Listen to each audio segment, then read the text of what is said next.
Hello, it's me, Tracy. Welcome to the podcast. Before we dive in, I need to let you know that applications are now open for my Freedom Filled Mastermind 2026.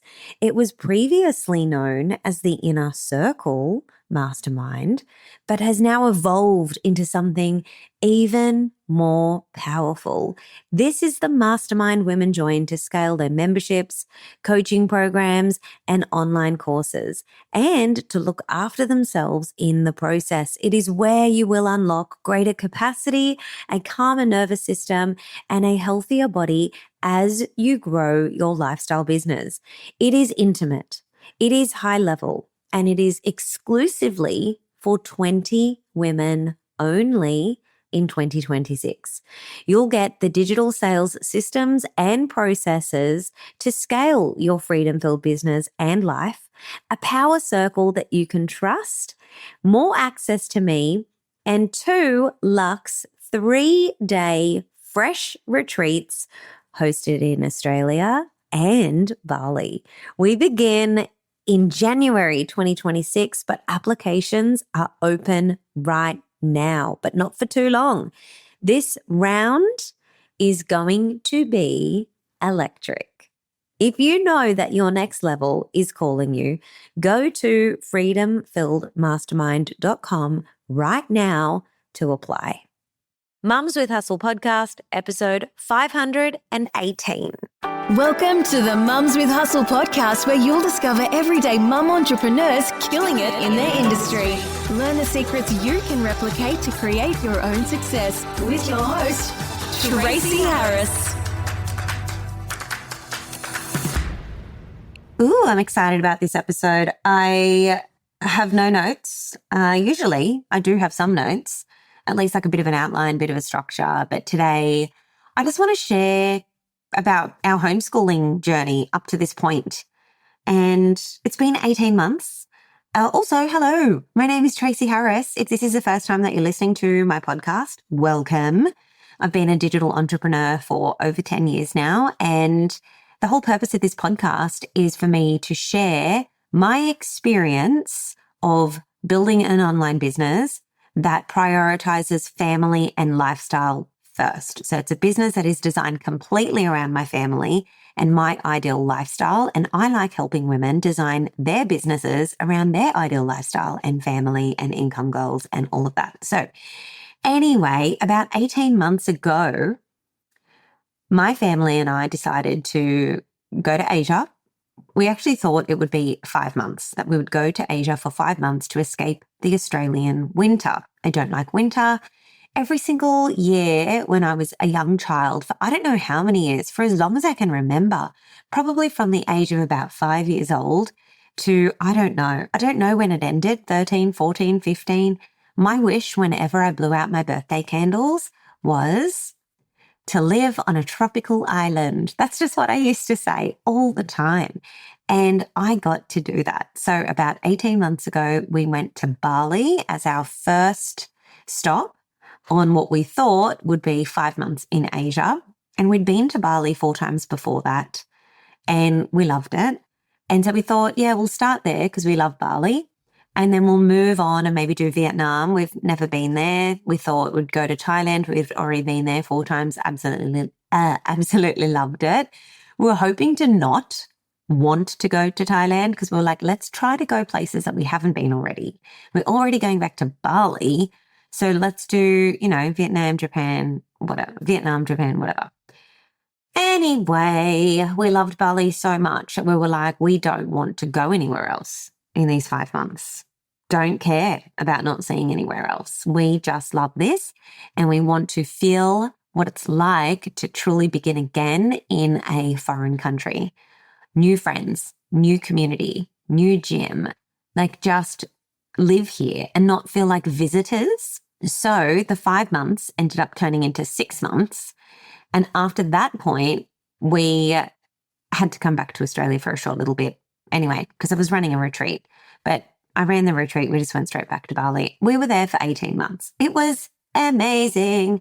Now, at the beginning of those 18 months, we obviously had to pull our kids out of school here in Australia. And when you take your kids overseas, the Australian government, this is what I was told, really doesn't care in terms of like how you educate your kids. So we just pulled them out of school and off we went overseas, and we started our world schooling journey / homeschooling. And so I thought I'll tell you a little bit about that because it's been a really unique, organic thing. And I'm really just proud of our family. Like, we have done so many new things in the last 18 months. As individuals, we've learned so many new skills. We've really stretched ourselves. We've really taken on so many new challenges, homeschooling being one of them. I'm just so proud of us. Like, we are changing every single day and just tapping more and more into what life has to offer and leaving conventional paths and leaving pre-programming and conditioned ways of thinking and being. And it's all been really amazing. Not to say that it hasn't come with steep learning curves and without challenges, but life has challenges anyway. So it may as well be with things that light you up, because you're going to experience challenge and effort and difficulty anyway. So why not just make it be through things that you love and through things that you have been more intentional about versus drifting through life and experiencing challenge through default. That's not my version of living. Anyway, the homeschooling. So we get to Bali, and actually just before we went, I wanted to have some kind of curriculum that the boys would be working within, some kind of structure. And I remember researching and looking online. I didn't get too obsessed about it. There are so many different pathways. Like when you choose to home educate or remote educate, there are so many options available. And so I actually was very intentional about not researching too much because I didn't want to bamboozle myself. I just wanted to choose something. And then I knew that once I picked something, I would then know what I had to do next. You know, you just need to take a step. And entrepreneurship has really taught me this. You don't need to know all of the steps. You don't need to have the complete plan, because what's that saying? If you do plan, like, God laughs at your plans. Like, there's always a spanner thrown in the works. Like, all these analytical people out there, I used to be one of those, trying to just like think my way through to everything in my life. It doesn't really work out. Okay. So just take a step, follow your desire, take a step, and then watch and wait for the next thing, for the next move to appear. So I very much took that approach with the homeschooling. So I found online an Australian online program for home educators called EUKA, EUKA. And I had a call with one of their people as well. And I guess as someone with 2 education degrees and 10 years of education experience, because my background is in primary teaching and in leadership, I wanted to have that call, and I just asked any and all questions. And I felt really confident with that being our starting point, at least. And I'm not an affiliate for EUKA or anything like that. We're in the process of deciding if we're going to continue with that or try something else next year. So yeah, this isn't me recommending one thing over everything else. I'm just sharing what we did. And so what I liked about that program is that it doesn't have to feel like school. It doesn't have to take 6 hours a day. You really can just get through the curriculum in whatever way suits your child or suits the lifestyle and the movement of the family. So they explained to me that with homeschooling, and I know this to be a fact because I was a primary teacher, but with homeschooling, if a child only spent 2 hours a day following their program. And if they did that 2 hours a day, 5 days a week for, say, a 10-week school term, which is how Australia operates. We operate on these 10-week school terms. And then if you had 2 weeks off, like you would at school, and then you go back and you do the next term and so on and so forth, and you have your big 6 or 7 week Christmas holiday break. Let's just say that for your family, for your kids, you wanted to structure your year like that.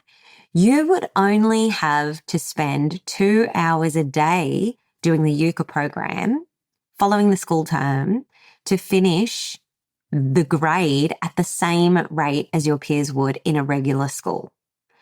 Isn't that amazing? Why is that? So that is because all of the extra stuff that eats into a school day is removed. There's no assemblies. There's no coming in after a lunch break and now the teacher has to spend 15 minutes sorting out someone's friendship issue on the playground and explicitly teaching social skills while your child sits on the floor waiting for that to be done. Like, there's a lot of this sort of stuff happening at school, and it has to, because it's a one-to-many structure. So things pop up and, they need addressing.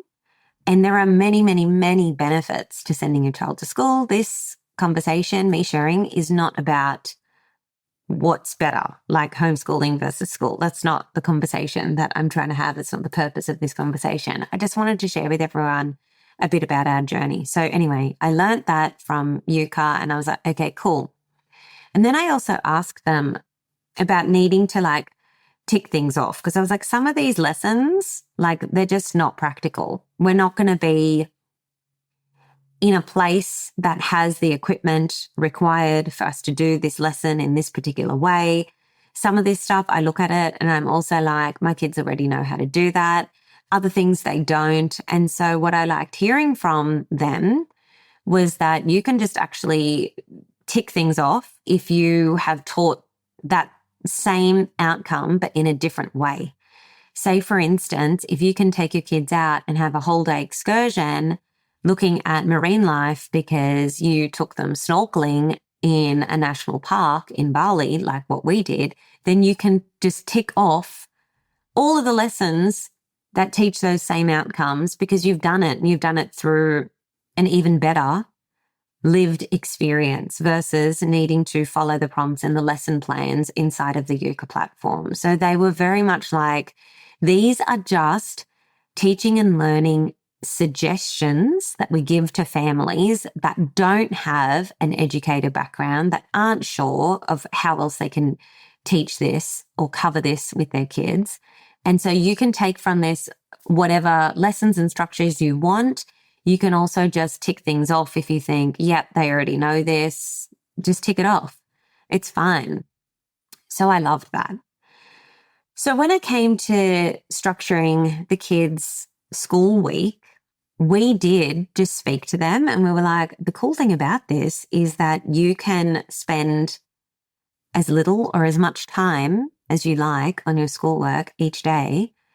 And let's talk about what feels fun and what feels good for each of them. And so I gave them a few scenarios because there are some kids, there was one child, a case study in the UCA program, whose goal was to be finished with his school day by the time he would hear the school bus come onto his street to pick up kids to take them to school. He just had this, I don't know, he just had this cool satisfaction that would come from knowing that he's actually finished his day and like everyone else is only just getting on the bus. So I told the kids this story and they understood that and they were like, oh, wow, that's really cool. So I said, well, obviously then for that boy, he started his school day really early in the morning, like maybe 6 a.m. because he was awake anyway. How would that feel for you? And they were like, nah, I don't really want to do that. And so then we played with many different scenarios. And what we came up with was that they would do some schoolwork using the UCA program for the lessons that fit and felt good. And we would do a bit of a hybrid. So learning through spending a lot of time with us as their parents and our in real life experiences, particularly with us as entrepreneurs.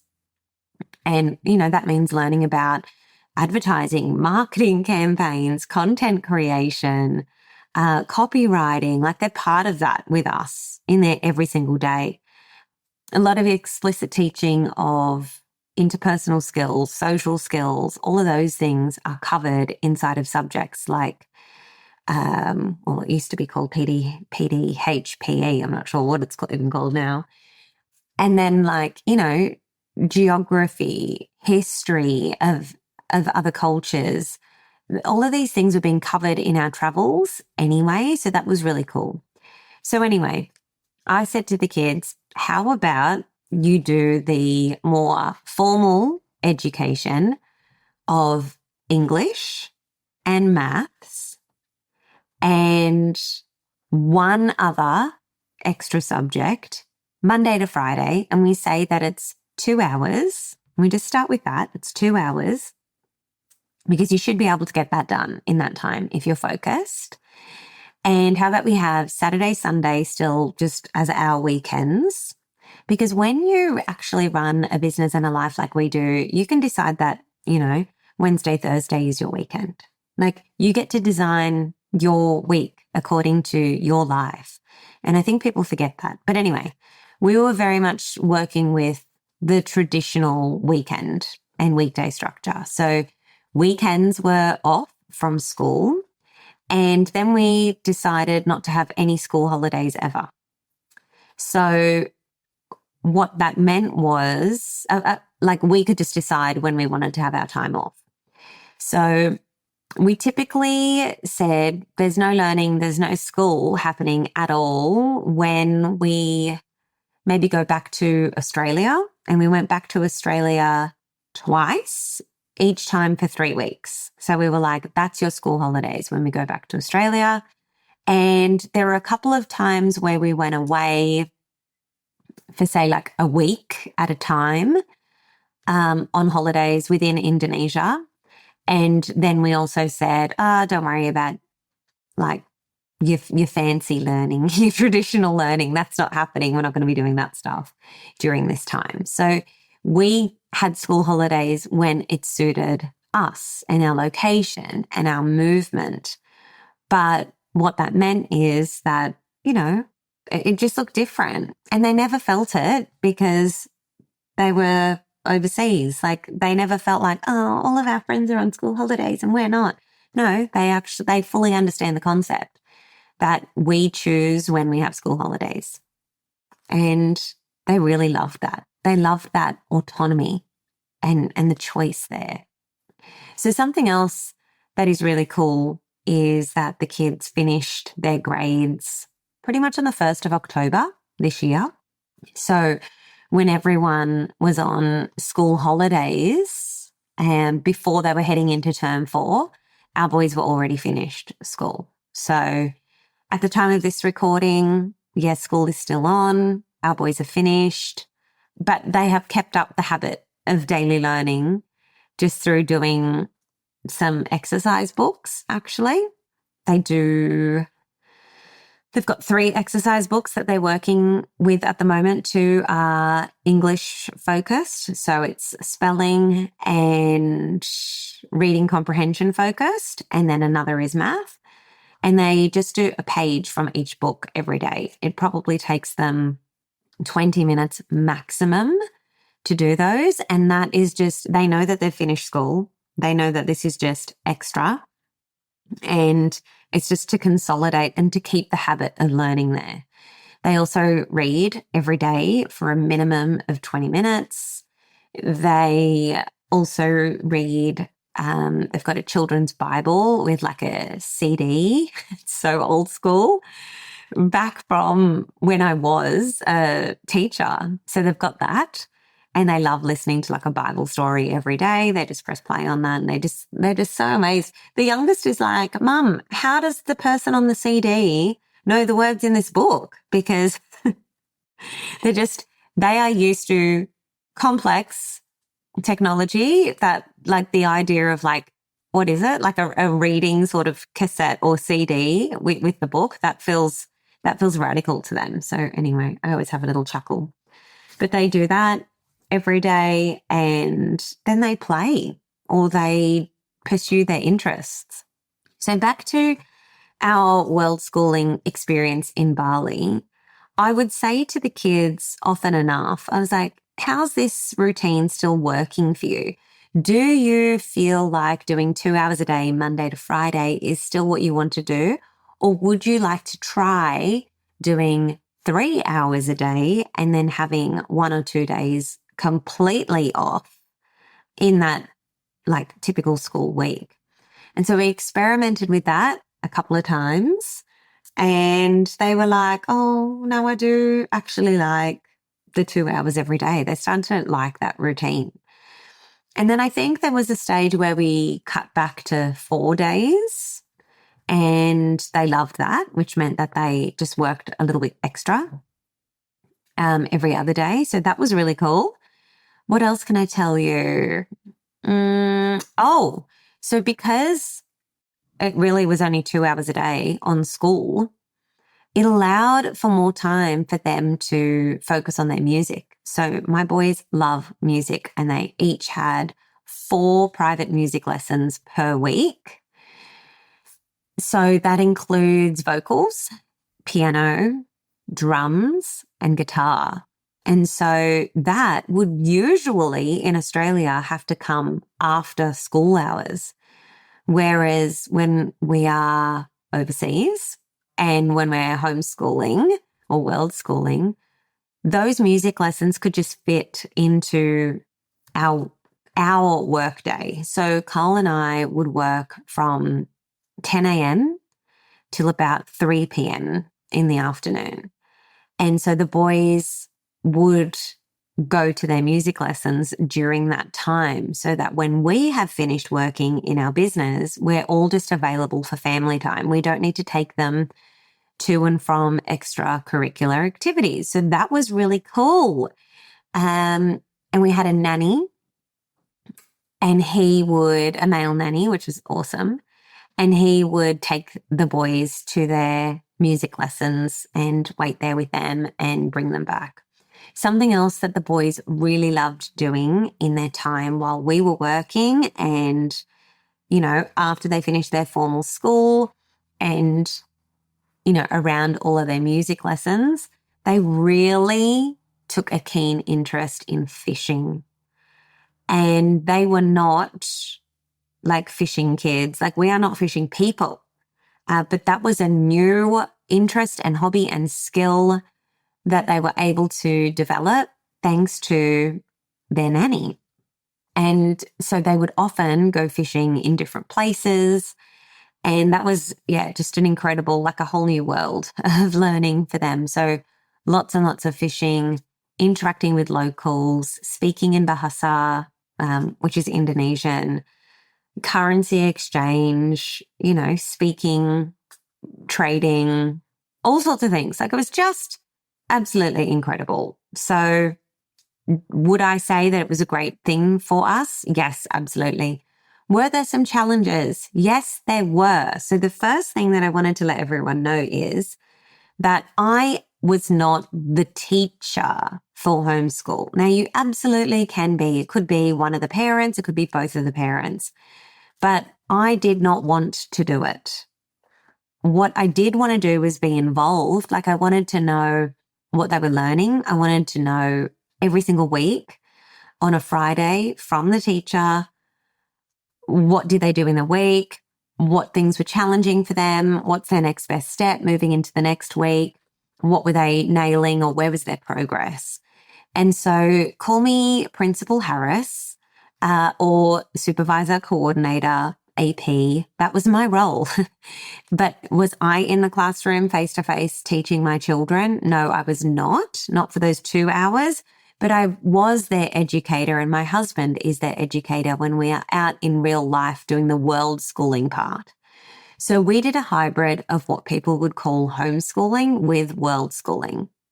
So, which is learning through life and through life's experiences. And we're so privileged and blessed to be able to offer our children experiences that other children don't ordinarily get, or expose them to things that other children who are educated through formal school or, with parents that have, I guess, more traditional jobs would not be able to expose their children to that sort of information.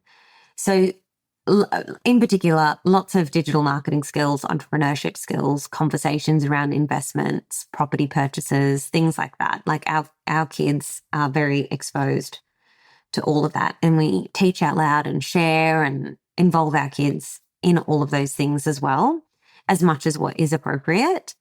So there's that. So I educate in that way, but in terms of the 2 hours a day, no, that's not me. And I want to be really clear about that. So I was responsible for the hiring of that teacher, for the communication daily and weekly with that teacher, and for letting some people go when it didn't work out, which, is fine. So I think that the boys had 5 different educators over that period of 18 months. And so you might be like, whoa, that's a lot of change. But I don't think that at all. I think it's great to experiment and try. And, if it didn't work out, or at one point someone had to actually move back overseas. So that's how they lost one of those teachers, but she was brilliant. That was the 3rd teacher. She would have just continued on, but she moved back to Ireland. So that's what happened there. But I also think in a regular school or education setting, children are exposed to many teachers. There's the teacher that takes them to library. There's the teacher that does sport. There's the teacher that, whatever, comes in to do relief teaching. So you may or may not be aware of that, but your children actually have many teachers. Even if they go to a school where they have one classroom teacher, they actually have many teachers. And so it's good. What else do I want to share with you? Okay, so what went wrong with the teachers maybe? I imagine some people would want to know that. So with the first teacher, she was very young. She was Indonesian, very young. And she was part of a homeschooling company run by an ex-principal of a school. So it was really amazing, entrepreneurial sort of venture. And they had a team of many teachers, and each of these teachers would come and teach within the homes. And so the teacher that we had the first time, lovely, lovely human, in my professional opinion, very young. That's not to say that young teachers can't be exceptional teachers, but also just, I wouldn't say confident, and at not the level that we needed. And emotional mindset, maturity wise, I would say that needed some development because, teaching kids is not easy. Some of you have been teachers. It is not easy. You cannot take things personally. My boys are not perfect. And, sometimes if they, if they had an argument with each other, or if they didn't want to do something, or if they didn't express enjoyment for whatever the activity was, she'd get upset. She'd be offended, or she'd get upset, or she'd take things personally, or, she just needed a lot of feedback and support from me. And I am just looking for someone that is really skilled and maybe less sensitive. Let's call it for what it is. More leadership energy. And I wasn't getting that. And so the kids could pick up on that as well. And so that always poses a problem. I remember when I was doing casual teaching or relief teaching, and I'd go into different schools every day. And this is in my first year of being a teacher. And the kids just want to suss you out. And if they sniff someone that doesn't have a confidence and a leadership presence, they will gobble you up alive. Even the best of kids will. So, my boys were sussing this beautiful soul out. And yeah, I just said to her, I don't think this is working. You should not be feeling this level of stress. coming to work. Like this isn't a match, and that's okay, because we're going to find our match. You're going to find yours. And, you're clearly passionate. You love what you're doing. I see that, but we're going to end this here. And so off she went on her merry way, and we received another teacher who was more experienced. So the principal listened to this feedback.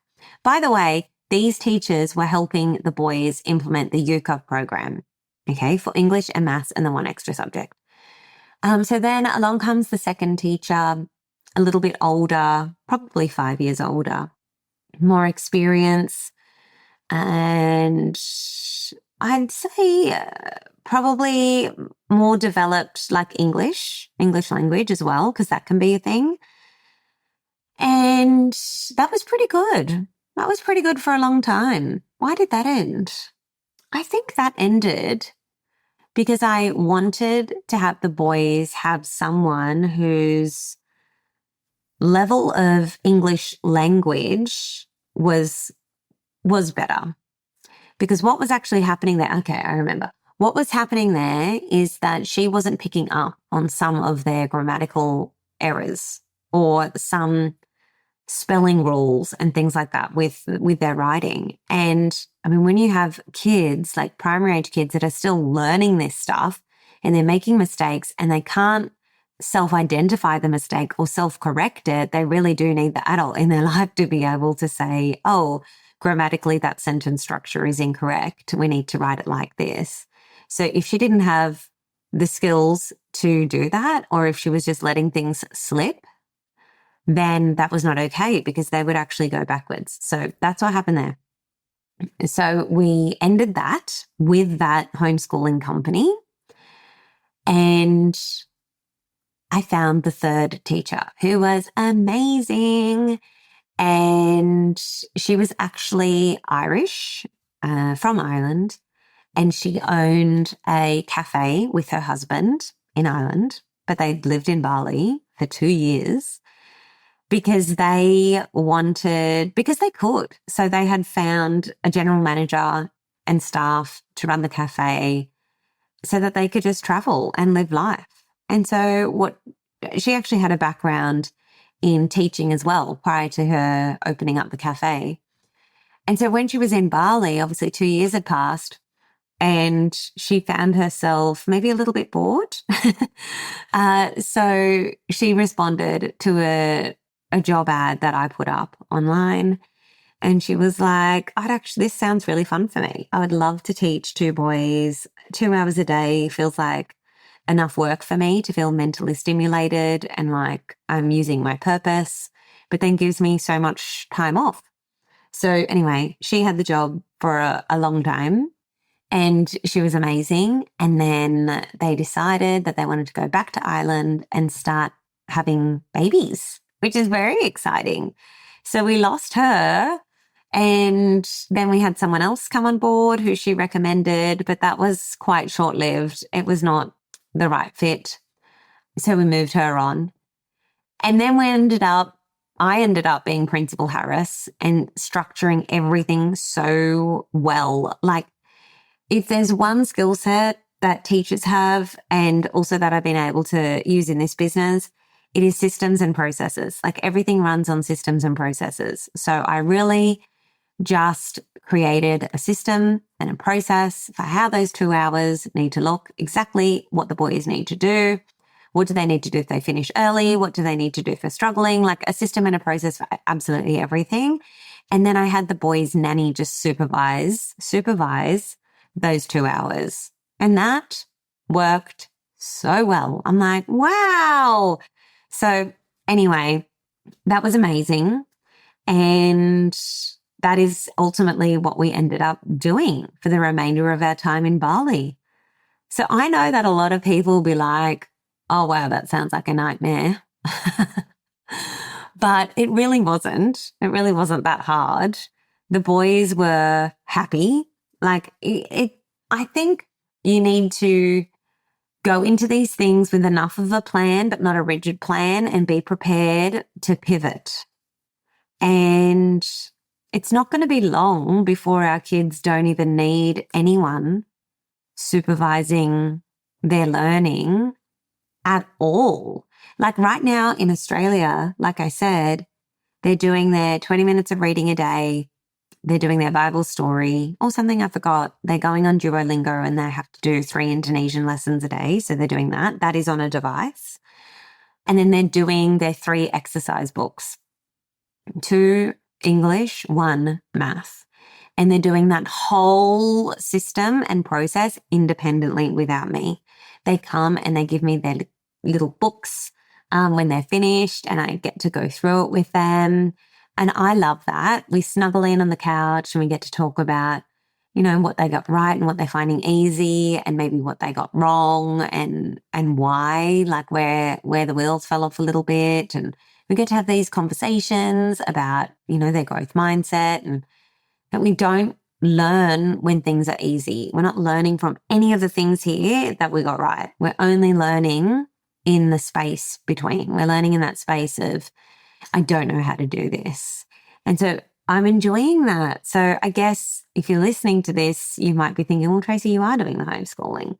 And maybe I am, but maybe my expectations of myself, maybe it's the education background. I don't see it as that.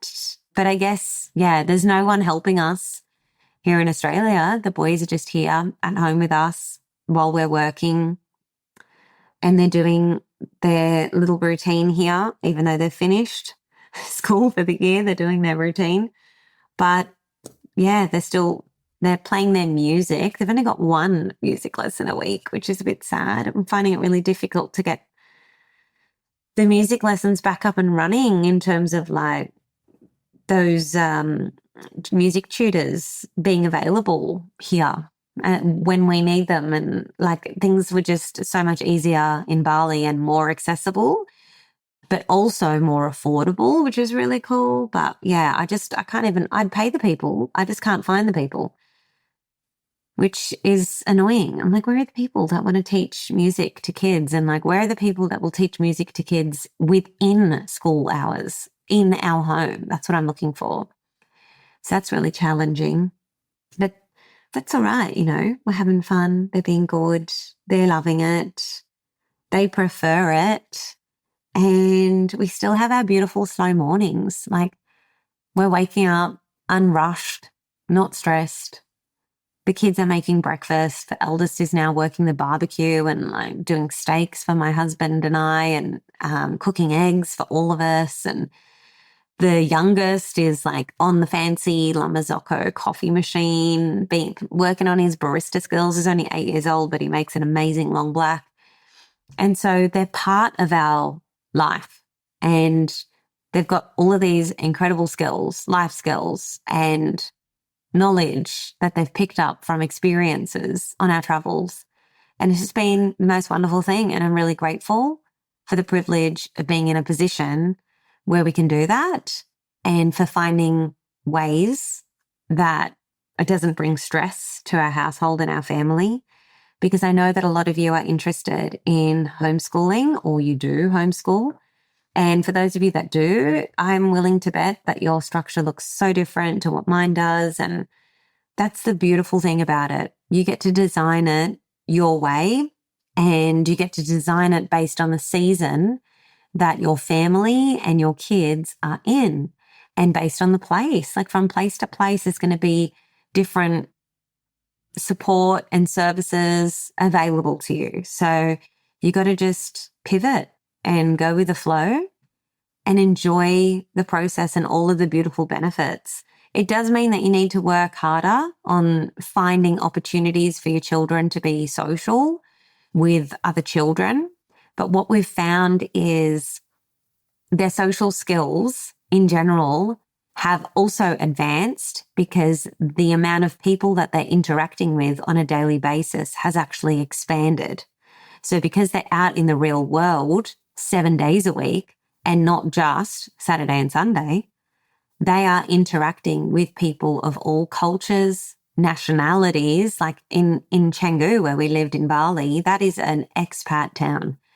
So people from all over the world, different languages, all in such a small place. It's so densely populated.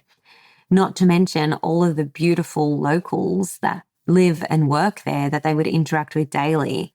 So it's more advanced conversation and settings and a wider array of people versus a traditional school setting where your child is limited to whoever's in their classroom and their ages. It's always the same people. So this is actually broader. And so that has expanded their social skills. But in addition to that, like, kids do want friends and playing with other kids. And so we did put them into a couple of other experiences in Bali, one of which was their gym. It's very much like a mini High Rocks sort of gym for kids, which they love. And so they'd go there twice a week. They also went on an overnight camp with 8 boys in total into central Bali and had other cool experiences, play dates, things like that. But those things take time to find, and friendships, even adult friendships, take time to build. So be patient with yourself as you try to find those social networks for your kids, and you will find them. It just can take some time, and it takes intention and effort on like the family side of things. We also made some friendships through church. So, different communities, you meet different people. So it was really cool. But I think that is the homeschooling journey in a nutshell. I know this episode isn't for everyone.